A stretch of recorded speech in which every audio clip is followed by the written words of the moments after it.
We'll talk to Riddick of the Mothership here in a moment. Lane Kiffin met with the media as he gets ready for the game Ole Miss against Mississippi State. And this is the Egg Bowl. And, of course, we want to find out where Lane Kiffin is going to go or if he's going to stay when he makes the announcement. And he met with the media, and he got hit with a couple of really good questions. Lane, Keith released a statement on Friday saying that you, him, and Chancellor Boyce had a meeting about your future. Are you able to elaborate on the nature of that meeting at all?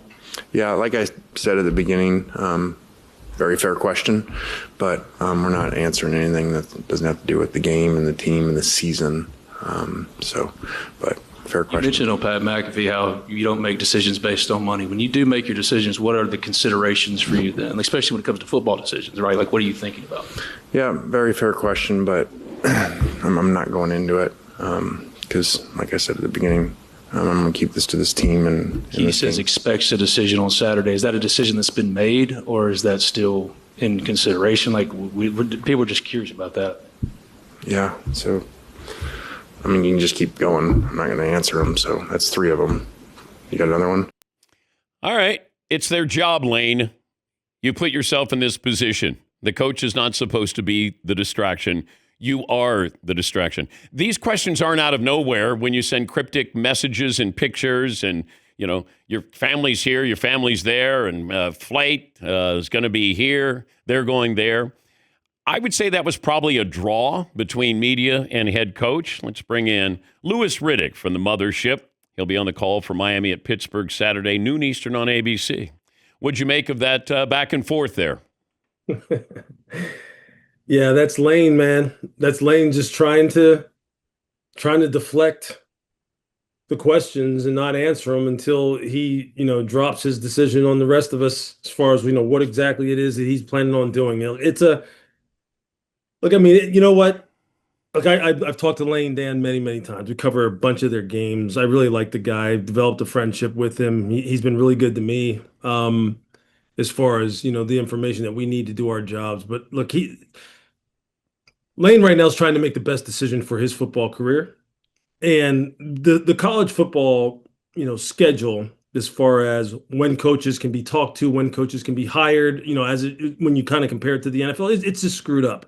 He's in a situation right now where really he can't win. He could make it simpler. If his decision was simply just to go back to Ole Miss, I mean, he could obviously simplify this whole thing and put the whole thing to rest as far as, the speculation surrounding his job. Obviously, it leads you to believe that, he hasn't made a decision, or that he's made a decision that maybe that is going to cause a little bit of, let's just say, controversy as far as maybe what he decides to do. But I think we're all just going to have to sit and wait right now. And you can tell he's having a hard time trying to keep people off his back until he actually does make his decision and make it known. And it's tough, man. It's tough being in the situation that he's in. I don't envy him because I can understand as far as, him trying to make a decision that he feels as though is going to set him up to be a national championship winning head coach at some point down the line. And that doesn't mean necessarily that he can't get that done at Ole Miss. But it just means that right now he's not willing to let us in on where he's heading with this thing. And let's say he goes either LSU or Florida. Yeah. Would you let him coach Ole Miss in the playoffs? I'd have a hard time doing it. I really would, because obviously it wouldn't be fair to, to his players right now that he has, the roster that he has assembled right now. But he does give you the best chance to win in the playoffs.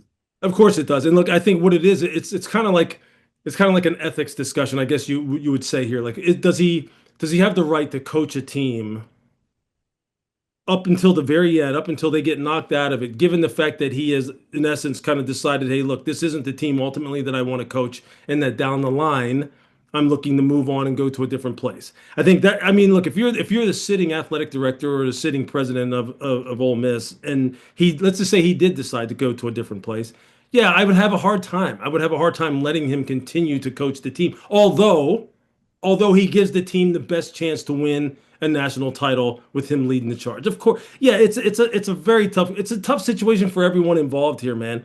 And I would not want to be in it. And somehow, some way, the NCAA has to kind of change up the structure so where you don't have coaches being put in this situation, and most importantly, you don't have players and teams being put in this situation. There was an incident during the Niners game against the Panthers when Jawan Jennings got hit in the groin, and he was hit by Trayvon Mulrig. Okay, and then after the game, he took a swing at Mulrig, and then all of a sudden people are like, wait a minute, what happened here? And then we saw the video where he gets hit in the groin. Yeah. What's worse, getting hit in the groin or somebody spitting in your face? Well, I think, look, someone spitting in your face, I think you've heard many people talk about this, Dan. I mean, that's the ultimate. That's the ultimate show of disrespect. Getting hit in the groin, someone purposely taking a shot at your groin. Look, it's all the same to me. When someone's trying to hurt you in a very meaningful way, and when someone's trying to disrespect you in a very meaningful way, look, those are just lines you just don't cross on the football field, and all bets are off after that. They just are. I think Mike Tomlin put it perfectly when, I guess, a reporter asked him, how were you advising your players if someone were to spit in your face? And I think he, I'm kind of paraphrasing, where he said, look, you just do what comes naturally to you at that point. And someone hits you in the groin, Dan, or someone spits in your face, I would tell you the same thing, or anyone else. Do what comes naturally. And I'll back you from there. Would you be playing Joe Burrow if you're the Bengals? No, I wouldn't. I think, look, sometimes we know this. We know players need to be protected from themselves. Like, the Bengals aren't going anywhere as far as 2025. And I know, this is the highest form of competition when it comes to pro football, and you're being paid to do a job, and Joe Burrow's being paid handsomely. But at the same time, I'm trying to look out for his long-term future and the long-term future of the Bengals. And I don't think it's served by putting him out there in a season that right now isn't going anywhere. I just wouldn't want to risk further injury. I know he could get injured at any time. It is football. It's what he's paid to do, but I wouldn't put him out there. I wouldn't. But he wants to be out there. Yeah, I know. Your fan base is paying to see him out there. I get it. You can't bubble wrap him. That's true. That is true. I understand that. But we're talking about one of the elite of the elites that, look, I guess what I would really need to know here is, and I say this I've said this numerous different times. One of the most important aspects of an organization is your medical department. Your doctors, your trainers, your rehab specialists. I would actually want to know, look, what is the risk of playing this young man and putting him back out there on the football field in a season that's not going anywhere? Am I risking his long-term future that I've invested so much in by putting him back out there? What's the risk of injuring him to the degree where it compromises his long-term future with our organization? That's what I would probably wind up leaning on the most. But sitting here on the outside looking in, I would probably be like, look, we're going to look forward to 2026 with you, Joe. Talking to Louis Riddick of the Mothership. You got Miami at Pittsburgh, and I brought this up a little bit with Notre Dame and Miami. Miami beats Notre Dame starting the season. Notre Dame is ranked higher. Where do you stand with that? Should Notre Dame be ranked higher than Miami, given the head-to-head? Look, I think there's a lot left to be played out still, okay, at this point. Do I think they should be being compared in the same pod as the committee talked about? Yeah, I do. I think they should be. I understand that they're saying that, look, Notre Dame's losses, or rather, Miami's losses are worse than Notre Dame's losses, and that's why maybe there is a little bit of a gap between where they are putting them right now, and that they're not evaluating them in the same pod. Then why would any team ever want to schedule tough games in the beginning of the season anymore if early season wins don't count the same as late season wins? I mean, that's an argument Miami can make and an argument that Miami should make. I think in the end, after this weekend is all settled up, we're going to see whether or not that early season win really did mean something for Miami if they are able to get past Pittsburgh on Saturday and beat them convincingly. And then we can wind up having this, this conversation once again. I think head-to-head should matter, no matter when you play it. I don't like the whole idea of let's just say that the value of that win diminishes over time. I don't believe that. I do believe that teams can improve and teams can also become worse as the season goes along. But head-to-head has to mean something regardless of when it was played. And there's going to be a lot of other objective factors that go into this decision, which a lot of times it seems like that's a sliding scale that they use whatever they need to use in order to justify what their eyes are telling them. Yeah. And that's why this whole thing's kind of a mess. When you can't ultimately decide things on the football field, then you're always going to have disagreements. You just are. But that head-to-head is something, I'm telling you, has to have become a factor. It has to be a factor after this weekend is over. 20 minutes ago, I was talking about Brock Purdy. He hesitated on all three of those throws. In the first half, he threw interceptions. And I said in college, you can get away with hesitate, then throw. You can double pump. I mean, you have time. In the NFL, you don't have time. Right. Like as soon as he paused, I went, oh my gosh. And then he threw the interceptions. You played defensive back in the NFL. Yeah. You got to throw guys open, and they don't stay open very long. But that precision is what makes quarterbacks great. And the guys who aren't able to do that, the younger quarterbacks who think they can do what they did in college, and I mean, that's the death of you. So can you explain that, though, of throwing that receiver open as a defensive back and, facing these receivers and quarterbacks?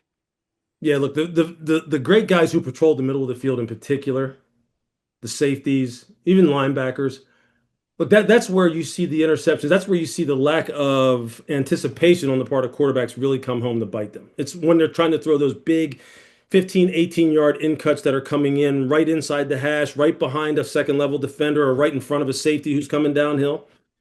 And that's where a lot of times it's not open when you throw it, but you're banking on the fact that the receiver is going to be exactly where you expect him to be, and I'm going to put the ball exactly where there is enough time for the receiver to make the catch and protect himself before that safety is able to anticipate where that I'm letting go of this ball, and he's going to be driving downhill. So those quarterbacks that are able to do that, I mean, you're right. The windows are about 1 foot by 1 foot. They're trying to fit them into a tiny little box. And if he hitches at all, if he hesitates at all, and it gives me that extra step that when he takes his hand off of that ball, when he takes his hand off of the ball and he lets it go, that's usually when I'm trying to break, okay, as a middle of the field defender. If he pauses just for a second, he's giving me another step in order to get there, to either make the interception or have, back in the day, it was a big blow-up shot, which now you can't do. But you're giving me that extra second to get there. And so, you have to be sure when you let that ball go. And even when you let it go on time, there are great safeties and great linebackers who are still going to be able to make the play. But that's the cost of doing business when you're throwing the football in the middle of the field like that. If there's any hesitation, you are really putting the ball in harm's way. I heard Kurt Warner talking about this, or I read him talking about this, on social media. I believe it was either last night or this morning. Nobody threw the deep in cut better than Kurt Warner. Nobody. And he says, look, sometimes it burned me. Sometimes even when I let it go on time, the DB still made the play. But I can guarantee you this, if you don't let it go on time and they do get a break, you're cooked. And that's what was happening to Brock. I mean, I think did you talk about the fact that, look, you know what? And I've said this too. Fans should watch a game or have the chance to watch a game from the quarterback's vantage point, field level, to see what they see and see just how hard it is to do what you're talking about. And quite honestly, most fans or most average football players, high school, college football players, wouldn't throw a lot of the throws that these guys throw because it never looks open. You never look like there's an open window. But you have to trust it and you have to let it go. And look, that's why these guys get paid what they're paid. And that's why the margin for error is like slim and none. But this is what I wanted Tom Brady to do, or Peyton Manning to do, is have the camera behind the offensive line and actually put us right there in the moment. So Tom is going to say, I see the Mike linebacker there.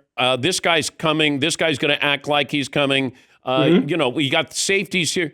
So if he tells me that in real time, that's the experience I want to hear from Brady or Peyton. So we do understand that. I tell my audience all the time, if you saw the game from the sidelines in real speed, you would be shocked how fast it is. Like TV helps us, focus. It's incredible how fast and how violent the game is. But if you put me behind Brady and Brady goes to the line, and maybe better yet, Peyton, because when he went to the line, he's changing the play and he's pointing out things. I think that would be fascinating. I think that would really help us understand a tutorial on That's bringing you as close to the line of scrimmage literally as possible. Yeah. The only challenge for them, obviously, would be not knowing what the offensive call is. So therefore, they can't necessarily give you all the reads and the checks that they would make because they don't know exactly what the offense is trying to do. So he may be thinking it's going to be one thing, but the offense is trying to do something else. But Tom can tell me what he would be doing in that. Let's say it's 3rd and 10. So it's an True. obvious. Yeah. Oh, yeah. You're just talking about as far as defensive recognition, Yes. about what they're doing and what you would be alerting for. Yeah, no doubt. Yeah. No question about it. Yeah. And I'll tell you, it would blow your mind. Playing quarterback is hard, man, because there's so much stuff that they have to know pre-snap, and then it can all change.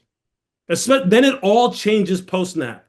And that's why, look, I always give quarterbacks the benefit of the doubt, especially when you're talking about their development, because you have to.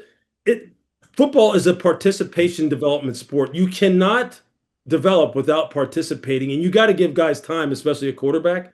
Oh, wait. Let me get one more question here because I'm up against a commercial break. Yeah. If the Cowboys beat the Chiefs, Yep. ... I think they are going to be very dangerous here in the month of December. Very dangerous. And you're going to be looking at Dallas and talking about, can they really make that push to be a participant in the playoffs? And if they get in the playoffs, all bets are off. Because we all know in single elimination tournaments, teams that can score points and play defense at the level that they're playing defense now, especially up front, they are dangerous. And who knows? Is it the end of the Chiefs? Jerry was on to something. If the Chiefs, I was going to say, that was my follow-up to the follow-up. But are the Chiefs done if they lose on Thursday? Well, then they need help. And then you just don't know. The Chiefs just got to win out, and they got to control their own destiny. They've got to win out. So, yeah, I think if they lose, then it's not in their hands anymore. So then it's just 50-50. The Chiefs have to control everything now from here on out. And the only way they can do that is by winning every game. Okay, the follow-up to the follow-up. Did Jerry Jones make the right decision on Micah Parsons? If these guys continue to play the way they're playing and they're able to maximize the value that they got from those picks in the coming drafts, it looks like he may have, yeah. Safe travels. Thank you, Lewis. Happy Thanksgiving. You got it. Thanks a lot, Dan. That's Louis Riddick. He'll be on the call Miami at Pittsburgh Saturday at noon Eastern on ABC. Take a break. Our play of the day up next and your phone calls right after this.